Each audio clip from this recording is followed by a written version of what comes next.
Yes, abatuuliriza olunaku olwaleero nga bwe twabategeeza tukyaza abantu eb'enjawulo abaaliko n'abatutumufu. Mu kiseera kino wadde omugenzi tumanyi nga mugenzi Kafeero waliwo yabeeranga naye mu biseera biri. Omwami ono gwe tulese, omwami Kityo Fenekansi eyalingawo mu biseera biri nga omugenzi Kafeero akyakuba omuziki. Tusanyusa okulaba. Nange nsanyusa okunkyazaako okumpa omukisa guno. Tuyite mu bimpimpi amanya bagategedde naye ebiseera ebyo Kafeero yasinganga kwagala nnyimba ki ze twagala otukubiremu ennyimba ezo ze yayimbanga. Abalabe yaffe abalungi awatali kumala budde Kafeero nali mumanyi nnyo era twatambulanga ffenna nze namukubiranga kye bayita bass guitar. Abalabe abatamanyi bass guitar nga bwe babagambye kambakubiremu ezimu ku nnyimba omugenzi Kafeero ze yayagalanga ennyo era ennyimba ze nga bwe twazikubanga. Tugende maaso. Kale, are we ready? Kale, akayimba kano kaaliwo mu 97 era kaali kayimba kennyo. Kaali kagenda bwe kati. Abasajja muzaaleko ebweru kijuna ab'omunju ng'ab'ebweru bayiya. Abasajja muzaaleko ebweru. Sebo. Mukulu.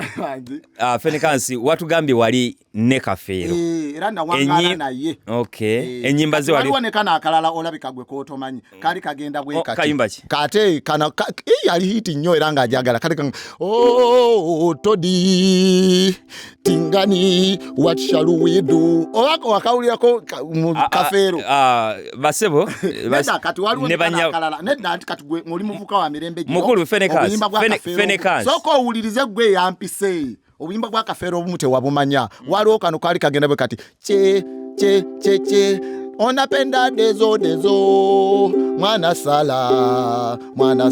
Kati waliwo ne kana akalala zonna kanzikuweredde alumu. Fenekansi. Lumu nentesa n'omukyala nsibe kiwani kyagaana ne baaweta kubanga nsonga ya banange abatuuliriza Sebo Fenekansi twateeseza nti ennyimba za Kafeero ze yayimbanga zogenda otukubira naye mu zonna z'okubye sina lwa Kafeero na lumu lwempulidde. Ati tewasoose kuŋŋamba kati luno lwali luyimba lw'ennyonnyo era ndowooza lwe lwasembayo kuzimu nga olwa Kafeero. Nkugenda wangala ne Kafeero emyaka 5 kuba yafiira ku myaka 37.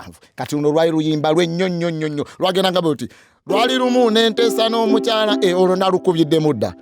Kati lwe luno lwali lumu nga bbiri oh mama.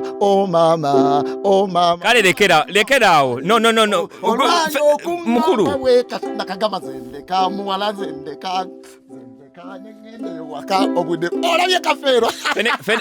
Mukulu Sebo twateeseza tetwagala ate ojje mu studio eyange nze wendi mukubuuliza ebibuuzo byange ku programu eyange ate otandike kati obadde atajjako byakisigwe yampise olimu amagezi. Twateeseza nti ogenda kuba nnyimba za Kafeero naye ebintu by'okuba nange sibitegeera. Kati oli musiru nze nkuba ebya Kafeero nga nezange zidibiddeyo ntwala simu abampise